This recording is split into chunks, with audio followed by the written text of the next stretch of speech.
Hello, so I'm going to be attempting to explain to you how balloon mortgages work, at least over here. I think you can do it anywhere.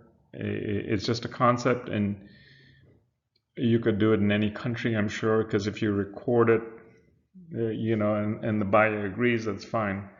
So it's called a balloon mortgage, and I'll explain in a minute. So a balloon mortgage concept is basically you amortize the loan for a 30-year period over a specific interest rate. In this case, I've used 7%, and I've used a hypothetical purchase of a home at $350,000. And so they're going to buy it for $350,000, and they're going to put 20% down. That's here. And then it's a 30-year loan right here. And that's 7%. And the amount that they're going to borrow is $280,000 right here. Okay, so in essence, they're going to put $70,000 down on the loan. You amortize the $280,000 over 30 years, and you come up with a payment of $1,863, which is right here. Okay. Now, once that's set up and you get the buyer to agree for all this, then you figure out the calculation. And on the at the end of the 5th year, which is right over here, you can see they still owe you $263,000. So how much have you earned? You've made the interest here, and you've made the 70,000, which is an equivalent right here, 86,432 over 5 years is what you've made. Now, the way you set it up is after 5 years, when they buy the house, you tell them in 5 years you've got to refinance, or you're going to have to increase the interest payment to me, maybe 9% or 10%. And that gives them an incentive to get their credit in order and maybe go to the bank and get a better mortgage than you can give them. All right, so in essence, it's a good way to make money. Now, why do this? Well, the main reason is you don't want to be a landlord, okay? At least over here, anything goes wrong, they call you, they want the plumbing to be fixed, they want, the hose bib and the flapper changed in the bathroom, and these are all like $10 fixes that will cost you as a landlord a lot of money, maybe $200-300. So that's one reason. And then there's also, situations where you could be sued over silly stuff. If you talk to rental managers, at least in our area, most of them are finding, for instance, if the landlord does not want pets, the tenants are coming in and saying that they require having pets because they are assisted animals. And Florida has very strict law that if you have an assisted animal, those are not pets, those can be in the home.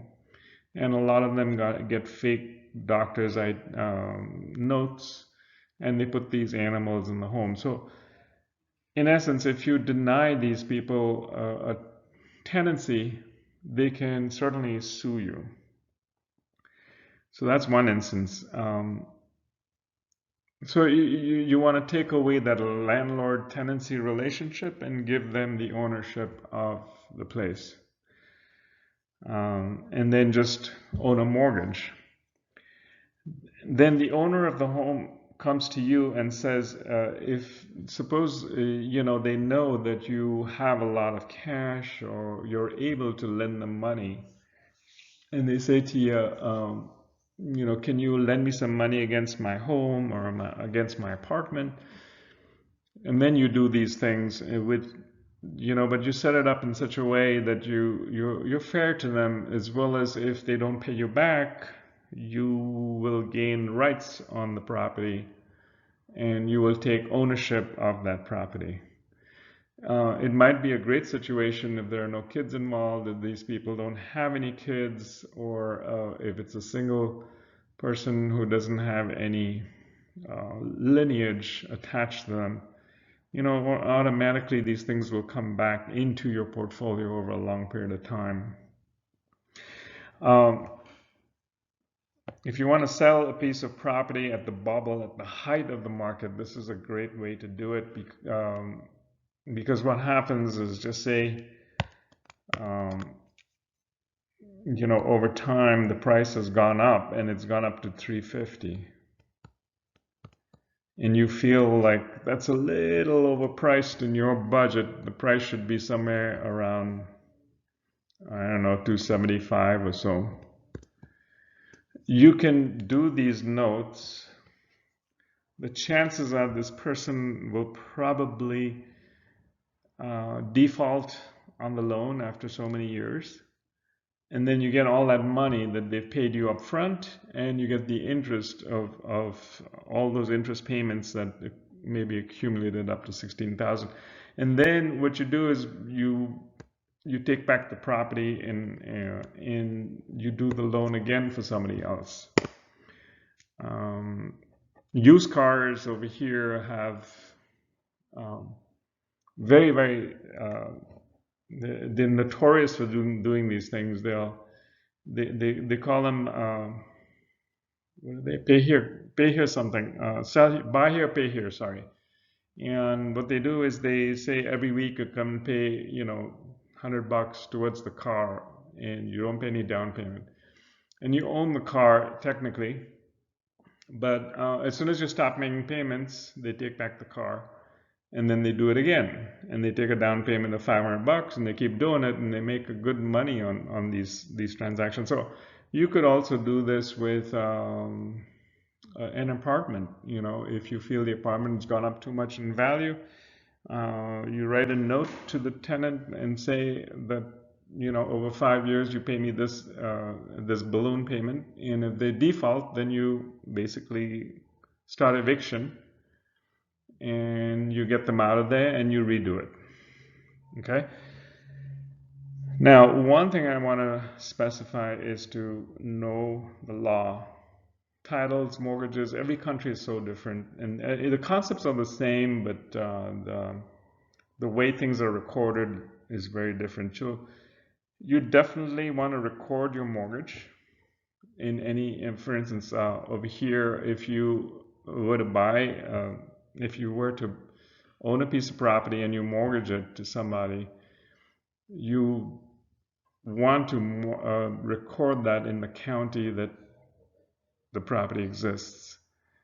And so the title company can never ever sell that property or authorize the sale of that property without paying you off. Now, in India, it's a different story. You can do these things, but I would caution you in India, where you want to add your name on the title until that mortgagor has paid you off. So those are, some of the examples of how you can extend wealth that you have within the family. So then you basically put your name on the title of the property, say it's an apartment, and you tell the mortgagor that yes, you own this partially, I own it partially, and as long as you have a mortgage to me, you cannot ever sell this without my permission. And so you make these agreements and you record them in the local, I don't know, whatever they call it over there. The BMC is what we call it in Bombay. So that's about all I have. It's a great tool to perhaps take over a property that you're looking at, or if you buy something at, I know a gentleman who bought something at 150, now it's worth 1 point something million, and this would have been an excellent way for him to get some money out of the property where he's not a landlord. Anyway, if you have any more questions, let me know and I'll see how I can answer them. All right, thanks. Bye.